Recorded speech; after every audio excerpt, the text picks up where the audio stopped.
മനസ്സിനെ കൺട്രോൾ ചെയ്യാൻ നമുക്ക് കഴിയുന്നു.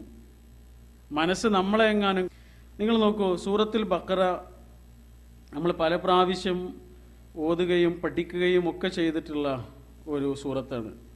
ആ സൂറത്തിൽ ഒരു താലൂത്തിൻ്റെ കഥ പറയുന്നുണ്ടല്ലോ. ആ കഥ പറയുന്ന ഘട്ടത്തിൽ ഖുർആൻ പറഞ്ഞു തരുന്ന ഒരു സംഭവമുണ്ട്.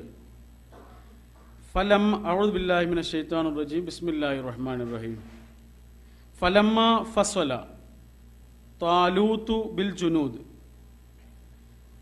സൈന്യവുമായി താലൂത്ത് ഒരു യുദ്ധത്തിന് വേണ്ടി പുറപ്പെടാൻ ഒരുങ്ങിയപ്പോൾ കാല അദ്ദേഹം പറഞ്ഞു അവരോട്, ഇന്നല്ലാഹ മുബ്തലീക്കും ബിനഹരിൻ, അള്ളാഹു നമ്മുടെ വഴിയിൽ, നമ്മുടെ യാത്രക്കിടയിൽ ഒരു പുഴ കൊണ്ട് നമ്മളെ പരീക്ഷിക്കാനിരിക്കുന്നുണ്ട്.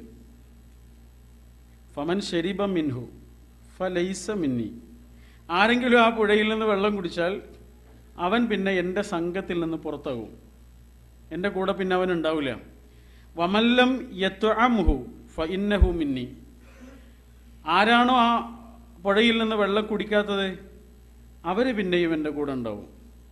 എന്നാൽ ഇല്ലാ മൻ ഇഗ്തറഫ ഗുർഫതൻ ബിയദിഹി, ഒരു കൈക്കുമ്പിൾ വേണമെങ്കിൽ കുടിക്കാം, അത്രേ അനുവാദമുള്ളൂ, അതിലേറെ കുടിക്കരുത്. ഇതാണ് നിർദ്ദേശം. എന്നിട്ട് എന്താ സംഭവിച്ചത്?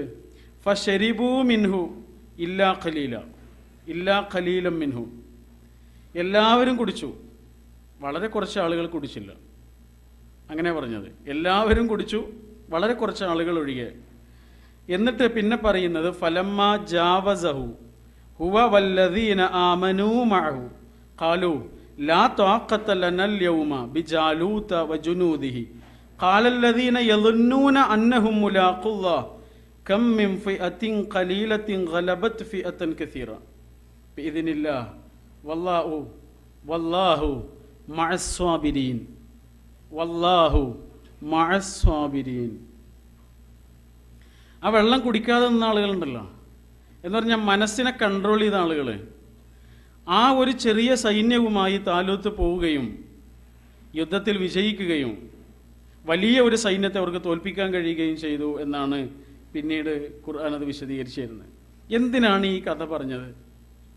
ഒരു പുഴയുണ്ട് വരാൻ, ആ പുഴയിൽ നിന്ന് ആരും വെള്ളം കുടിക്കരുത്,